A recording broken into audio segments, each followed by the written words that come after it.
कांद्याचा माल सुविधा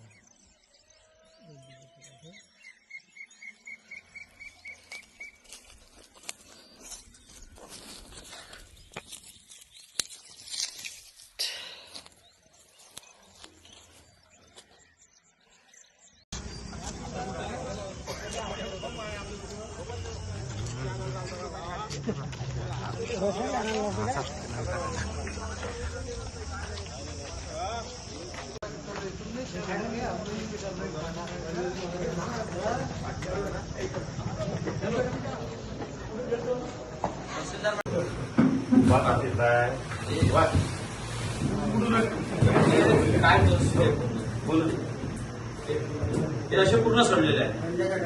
त्याच्यामुळे कसं आहे की हे आलेले जे शेतकरी आहेत ते फक्त मोजके शेतकरी आहेत. जवळपास 300-350 शेतकऱ्याचं नुकसान. आणि आता हे म्हणतात आम्ही लेखी आदेश काढतो.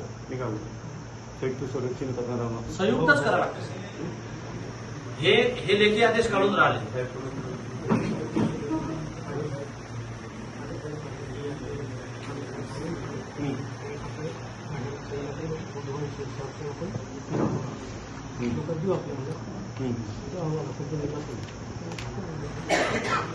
हे लेखी आदेश काढून राहिले. पण जोपर्यंत तुमचा लेखी आदेश येणार तोपर्यंत तुमचे तलाठी सर्वेक्षण करणार. मी तलाट्यांशी बोलतो. तुम्ही सही करा. हा बिलकुल. कारण कसं आहे सतत 1 आठवड्यापासून अवकाळी पाऊस आणि गारपिटीमुळे नांदगाव खंडेश्वर तालुक्यातील कांदा उत्पादक शेतकऱ्यांचं प्रचंड नुकसान झालं. फळबाग असेल, भाजीपाला असेल, संत्रा असेल, लिंबू असेल, या पिकांचं प्रचंड नुकसान झाल्यामुळे शेतकरी आर्थिक संकटात आलेला आहे.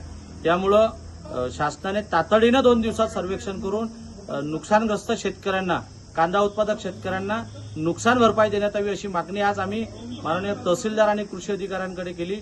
2 दिवसात सर्वेक्षण न झाल्यास आम्ही तीव्र आंदोलन छेडू असा इशारा शिवसेनेच्या वतीने या ठिकाणी आम्ही दिला. अवकाळी पावसानं भरपूर नुकसान झालं यावर्षी कांद्याचं. त्यामुळं सर्व शेतकऱ्यांना मदत द्यावी